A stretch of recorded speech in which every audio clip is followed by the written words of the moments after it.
Okay, a few of you had asked us about how to pull the PEQ results over a longer period of time for your agents. So I'm going to run a report really quickly and show you how to do it.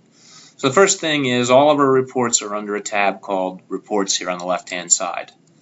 So I have mine set for so that when I click them, my favorites will come up. If your favorites don't come up, I've set them for you. It may come up looking like this if all the reports are showing. So notice that there are little radio buttons up here. Turn on My Favorites. That'll give you the reports that we run most often. The report I use to do this is called a custom financial report. When you pull the custom financial report, it's going to pull up a screen that looks like this. And it gives you all of the available fields that are in ReloSpec that we could possibly run a report using. I've actually got this one set up to run the proper report right now. So these are the ones that you're going to need to click. You may want to take some notes here. I always like to have referral type, referral status, the subtype, the date received and sent, the file number. Those are things that I put in every single report. I always have those things. So I would suggest that you do that too. There's reasons behind that, and I'll talk to you about them. Then what you're looking for is the PEQ result, and it's right here. It's in the top left-hand corner of the available options, and this is the one that we want to make sure is checked. Notice that over here on the right-hand side, we have all of these that are also PEQ results. They are not the ones that we use, and so don't use those. Use this PEQ result list, referral list over here. That's the one that's going to give you the proper information. I always want to put in firms so that we can sort and see. Eventually, all we're going to want to look at is our affinity transactions, and you need to see it that way. So you're going to put firm in as one of the filters. Then you're going to want to see the assigned agent's name. You're going to want to see, I need to see the office since I have all of the offices. You don't need to do this one. If you just put in the assigned agent's name, that will be good enough for you. You want something in there so you can talk to the client, so talk to the agent, right? So if you have one that you want to ask a question about or talk to them about, hey, remember the Smiths? That's why we're pulling client's name. Oh yeah, they were the ones that bought on XYZ Street. So a couple of pieces of information that will help you talk to the agent about this particular result. And then finally, you're going to want to pull a date range of when this happened. So you're gonna pull a final sale date. It's a sale date. It's here in the third column. So this is the report that you're going to need. I also like to throw mortgage company in there just in case mortgage comes up as part of the reason or part of the conversation for service. So once you have these things checked off, you go down to the bottom here and you generate the report. Now when you go to generate the report, you're going to need to put some filters in there and tell it what you're looking for. So first of all, we're looking for anything that's in final status, meaning we've sold them a transaction. That's why we sold them a house, or we sold their house for them, and that's what made it eligible to get a PEQ result. The next thing we're going to want to look at is only our incoming business. This would be an outbound referral or friends and family.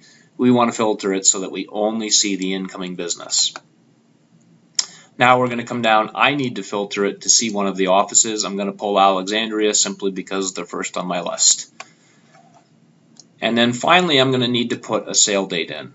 Trick for you if you don't know, when you put in sale date, you'll need to put in actually a date range. And the date ranges are down here, an example of it, right? So what I do is I'll just go and I'll highlight this. I hit Control-C. And I hit Control-V. Now that gives me the exact formula the way that it needs to be typed. And now I would just go back and say, I want to see everything through 2013.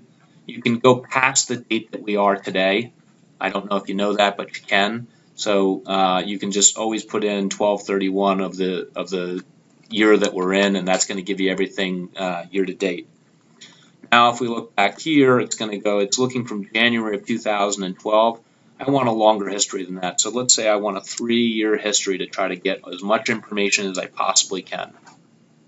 I now hit Apply Filter, and all of the transactions for this particular branch are going to come up.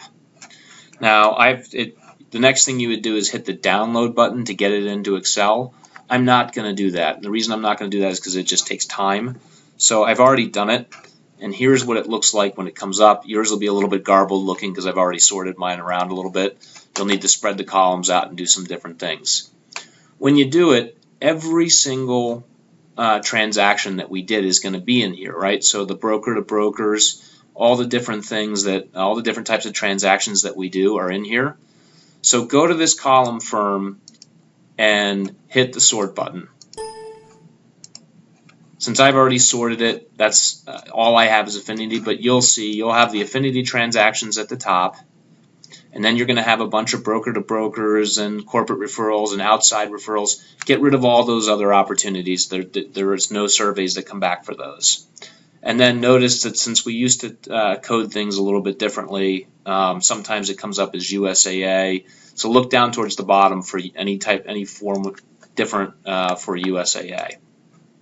So now you have all of the possible transactions that could have gotten a referral, and now you have, and that's the way that it's done, right? So the next thing that you would do is then say, well, let me see it in a way that I can talk to the agents. So sort it by the agent last name, and now you've got a transaction history for these particular agents and the types of scores that they've received. Let me show you a couple things that you're going to see. This DNS right here, that means that your agent told us, hey, you know what, this is probably not one that we really want to get the survey back for. So we put in DNS. That reminded us, don't remind these people about the survey, and hopefully if we don't remind them about it, they're not going to get anything. For all USAA, at a certain point, it switched over to a numerical system, and when it did, a 10 or a 9 is a good score. Anything less than a 9 is not a good score. So it's basically a pass-fail system. 10 or 9, good. Less than 9 counts as a bad one for the agent. When you look at these scores right here, it's excellent or very good that counts as a good score. Anything less than that, like good or fair or even poor, obviously counts as a negative. And then finally, sometimes you'll see, let me see if I can find one, there it is. If in the old days we used to be able to ask for another survey, so you may see something that says requested. Requested means that your agent told us, hey, you know what, reach out, try to see if we can get another one for this client. We did, we reached out to that client, but they still never returned anything. So if you see that requested, that's what it means. We can't do that anymore. We're not allowed to re-request surveys anymore, so it's something that will eventually fade out. Again, now if you look over here, you could sort this and say, well, I want to see it by the date, right?